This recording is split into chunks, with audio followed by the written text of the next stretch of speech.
Hello साथीहरु, आजको यस भिडियोमा तपाईलाई स्वागत छ। आजको यस भिडियो अन्तर्गत रहेर तपाईलाई मैले ओटीजी को बारेमा बताउन गइरहेको छु। भिडियो अन्तिमसम्म हेर्दिनुहोस् र च्यानलमा नयाँ हुनुहुन्छ भने प्लिज च्यानललाई सब्स्क्राइब गरिदिनुहोस् किनकि हजुरले यस च्यानलमा टेक्निकल रिलेटेड भिडियो हेर्न पाउनुहुनेछ। तपाईको एक सब्स्क्राइब गर्नाले मेरो चाहिँ भिडियो गराउने डबल जोश उत्पन्न हुन्छ। ल त साथीहरु, भिडियोलाई धेरै लामो नगराउँदै भिडियोलाई सुरु गरौँ। सबैभन्दा पहिला त तपाईलाई मैले ओटीजी ले के काम गर्छ बताउन गइरहेको छु पोइन्ट बाइ पोइन्ट। नम्बर 1 पोइन्टमा रहेको छ हामीले चाहिँ ओटीजी बाट डाटाहरु फाइलहरु सजिलैसँग ट्रान्सफर गर्न सकिन्छ। जस्तै हामीले ओटीजी को माध्यमबाट पेन ड्राइभ कनेक्ट गरेर फोटोहरु भिडियोहरु पीडीएफ फाइलहरु सजिलैसँग एक मोबाइलदेखि अर्को मोबाइलमा कनेक्ट गरेर त्यसबाट कनेक्ट गरेर कपी गर्न सकिन्छ, पेस्ट गर्न पनि सकिन्छ। 2 नम्बरमा चाहिँ माउस र किबोर्ड रहेको छ। हजुरले चाहिँ ओटीजी कनेक्ट गरेर चाहिँ सजिलैसँग माउस जोड्न सक्नुहुनेछ भने किबोर्ड पनि जोड्न सक्नुहुनेछ। हामीले किबोर्ड कनेक्ट गरेर युट्युब भिडियोको लागि थम्बनेलहरु गराउन सकिन्छ, हामीले भिडियो एडिट गर्न सकिन्छ भने हामीले किबोर्डको माध्यमले सजिलैसँग नेपाली टाइपिङ गर्न सकिन्छ। यो चाहिँ धेरै युजफुल रहेको छ किनकि हामीले किबोर्ड कनेक्ट गरेर आफूले आफ्नै मोबाइलमा चाहिँ नेपाली टाइपिङ चाहिँ सिक्न सजिलैसँग सकिन्छ।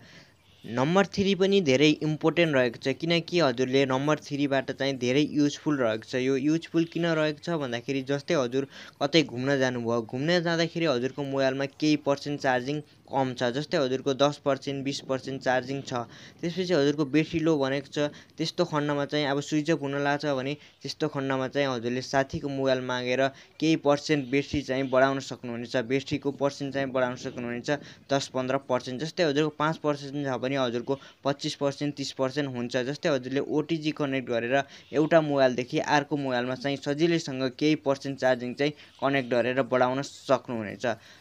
नम्बर 4 पनि धेरै इम्पोर्टेन्ट रहेको छ। यसबाट हजुरले सानसाना उपकरणहरु चलाउन सक्नुहुनेछ। जस्तै हजुरले यसमा त ओटीजी मा चाहिँ 5 भोल्ट डीसी आएको हुन्छ। यसबाट चाहिँ हजुरले सानसानो एलईडी बल्बहरु बाल्न सक्नुहुनेछ। जस्तै बजारमा विभिन्न उपकरणहरु उपलब्ध छन्, त्यसबाट हजुरले कनेक्ट गरेर लाइट बाल्न सक्नुहुनेछ।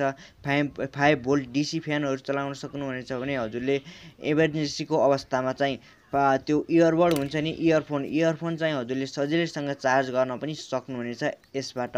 यो त भयो ओटीजी को बारेमा। अब ओटीजी चाहिँ कुन प्रकारमा पाइन्छ भन्ने पनि जानकारी दिन गइरहेको छु। ओटीजी चाहिँ विभिन्न प्रकारमा पाइन्छ। ओटीजी चाहिँ जस्तै हजुरको बी टाइपमा पाइन्छ, सी टाइपमा पाइन्छ, आइफोनको लागि छुट्टै पाइन्छ ओटीजी। ओटीजी चाहिँ विभिन्न प्राइजहरुमा पाइन्छ। जस्तै 200 रुपैयाँ पर्छ, 300 रुपैयाँ पर्छ ओरिजिनललाई भने 400 800 1000 सम्म पाइन्छ। त्यस्तै गरी 80 रुपैयाँ 50 रुपैयाँमा पनि ओटीजी पाइन्छ। ल त साथीहरु, ओटीजी को बारेमा अहिलेलाई यति नै।